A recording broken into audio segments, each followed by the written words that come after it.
Hello everybody, welcome to channel ESP Education. Today I would like to present you how to translate English newspaper. Today's topic is official task with reviving rice crop, part 1.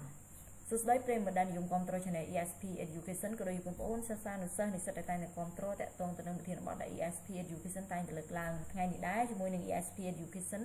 នឹងធ្វើការបង្ហាញបងប្អូនតាក់ទងទៅនឹងបច្ចេកទេសក្នុងការបកប្រែភាសាអង់គ្លេសណាឬក៏នៅក្នុងនេះគឺអ្នកគង់បង្ហាញយើងពីការបកប្រែកាសែតភាសាអង់គ្លេសណា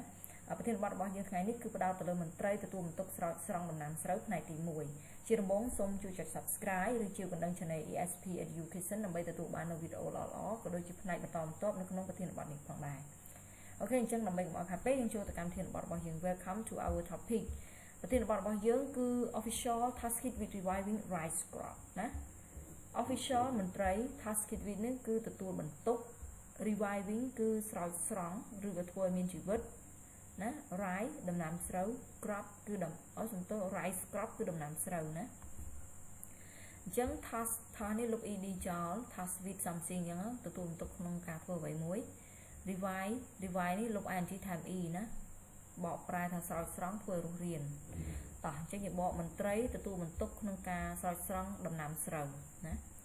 អូខេឥឡូវយើងចូលខ្លឹមសារទាំងអស់គ្នា The Ministry of Agriculture, Forestry and Fishery has released a circular for officials to restore crop damage by recent floods. Ministry of Agriculture, Forestry and Fishery បកប្រែថាក្រសួងកសិកម្មរុក្ខាប្រមាញ់និងនេសាទណា release លុប d ចោលគឺថ្នាក់ពាក្យកិរិយាសព្ទបកប្រែថាចេញឬក៏ចេញផ្សាយ circular បកប្រែថាសារាចរគឺជាប្រភេទលិខិតរដ្ឋបាលមួយប្រភេទដែលក្នុងនោះមានប្រភេទជាច្រើនណាមានរាជក្រឹត្យធំគេបន្ទាប់មកអនុក្រឹត្យហើយមានសារាចរដីកាយផ្សេងៗណាអូខេអញ្ចឹង circular បកប្រែថាសារាចរ official គឺមន្ត្រី restore នេះគឺថ្នាក់ពាក្យ verb បកប្រែថា restore នេះគឺថ្នាក់ពាក្យ verb បកប្រែថាស្ដារណា damage ថ្នាក់ពាក្យ verb បកប្រែថាបំផ្លិចបំផ្លាញ reason ថ្មីថ្នាក់ពាក្យគុណនាមណា flood ទឹកជំនន់តោះចេញបកប្រែទាំងអស់គ្នា The Ministry of Agriculture, Forestry and Fishery has released a circular for officials to restore crop damage by recent flood ក្រសួងកសិកម្មរុក្ខាប្រមាញ់និងនេសាទបានចេញផ្សាយនៅសារចរមួយសម្រាប់មន្ត្រីក្នុងការស្ដារដំណាំដែលត្រូវបានបំផ្លិចបំផ្លាញដោយទឹកជំនន់ថ្មីនេះ The circular included measures to increase rice harvest during the rainy season and preparing for the dry season អញ្ចឹង circular យើងដឹងហើយគឺសារាចរ include ថ្នាក់ពាក្យ verb បកប្រែថារួមបញ្ចូល measure ថ្នាក់ពាក្យជានាមកន្លែងនេះបកប្រែថាវិធានការឬក៏រង្វាស់ណាຂະຫນាតវាស់វែងហើយ the increase ថ្នាក់ពាក្យ verb បកប្រែថាធ្វើឲ្យកើនឡើងណា rise ស្រូវឬអង្គរ harvest ការប្រមូលផល rainy season រដូវវស្សា prepare រៀបចំ dry season កន្លែងនេះបកប្រែថារដូវប្រាំងណាតោះជួយបងអរគ្នា The circular included measures to increase rice harvest during the rainy season and preparing for the dry season សារាចរខាងលើនោះរួមមានវិធានការ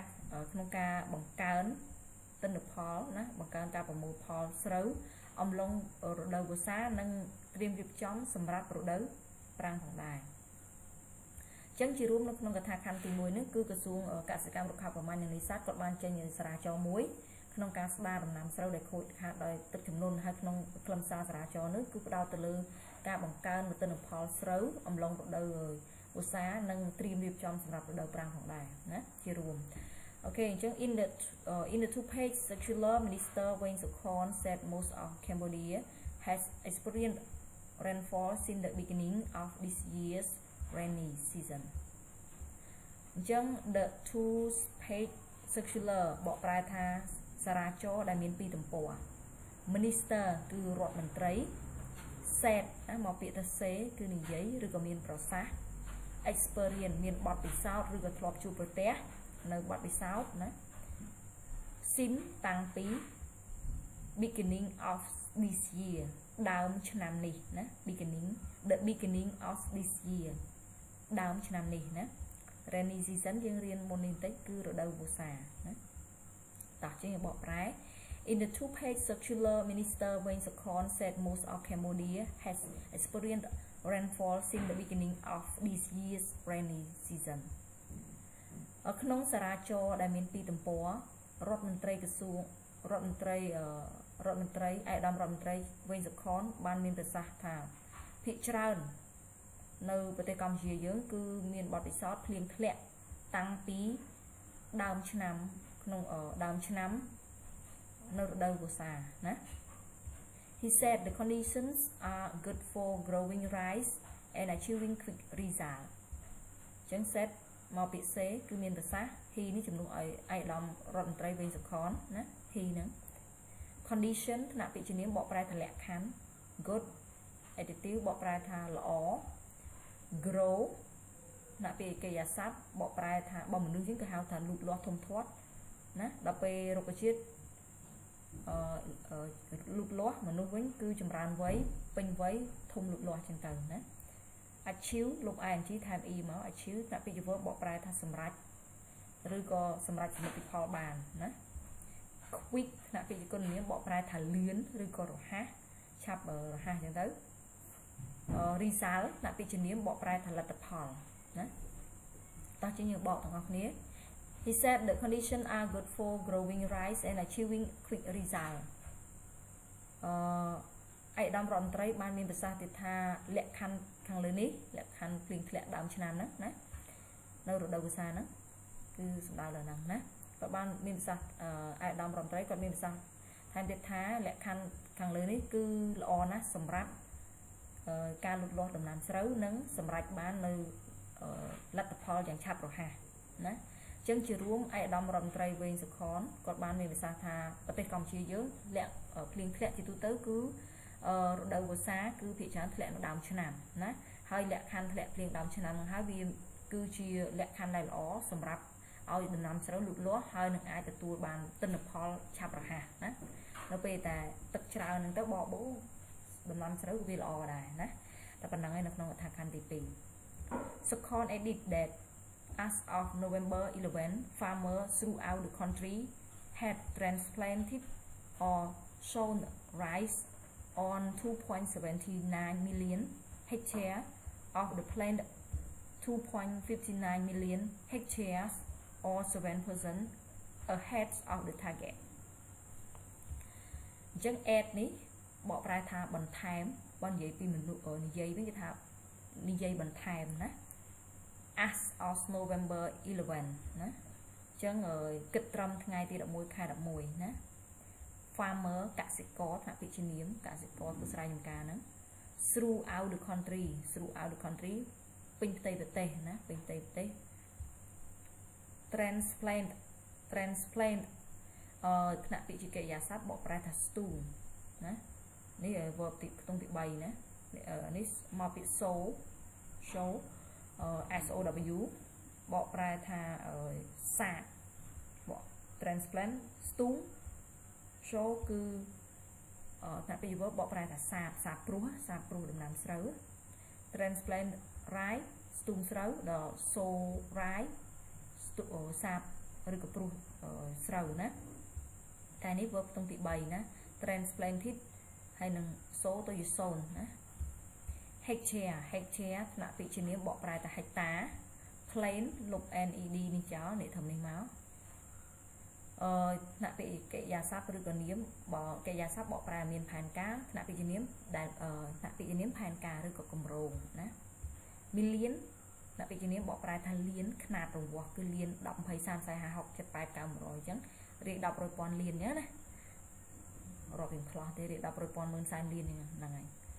ហើយ person ឡើយនេះ person នេះសេដាច់ពីគ្នានឹង person បកប្រែថាភាគរយ ahead of target target នេះគឺគោលដៅ target គោលដៅ ahead of លើសណា ahead of the target លើសគោលដៅណាតោះចឹងយើងបកប្រែ Second edit that as of November 11 farmers throughout the country had transplanted or sown rye on 2.79 million hectare of the planned 2.59 million hectare or 7% ahead of the target រដ្ឋឯកឧត្តមរដ្ឋមន្ត្រីសុខនក៏បានមានប្រសាសន៍ទៀតថាគិតត្រឹមថ្ងៃទី11ខែ11កសិករនៅទូទាំងប្រទេសបានធ្វើការស្ទូងឬក៏សាបដំណាំស្រូវនៅលើដីដែលមានទំហំ 2.79 លានហិកតានៅនៃដីដែលមានគម្រោងសរុប 2.59 លានហិកតាណាអញ្ចឹងដែលយើងគិតទៅប្រមាណជា 7% លើសពីគោលដៅដែលកំណត់ទុកអញ្ចឹងគម្រោងរបស់រដ្ឋមន្ត្រីគាត់ប៉ាន់ប្រមាណទៅគឺថាគម្រោងដែលប្រជាពលរដ្ឋធ្វើការសាបព្រោះស្ទូងដីនេះគឺមាន 2.59 លានណា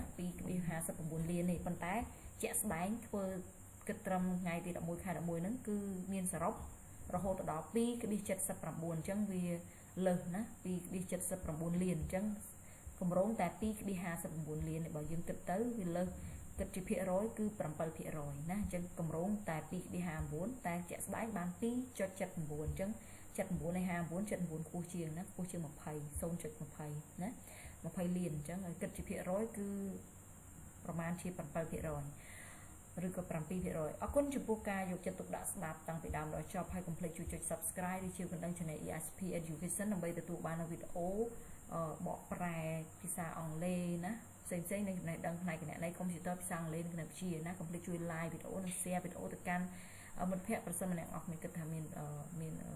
ប្រយោជន៍សម្រាប់មិត្តភ័ក្តិរបស់យើងក៏ដូចជាបងប្អូនរបស់យើងអរគុណចំពោះការគាំទ្រ Channel ESP Education កុំភ្លេចណាជួយចុច Subscribe ជាបណ្ដឹងនិង Like វីដេអូនេះផងដែរហើយ comment ល្អៗអរគុណច្រើនជួបគ្នានៅប្រធានបទក្រោយៗ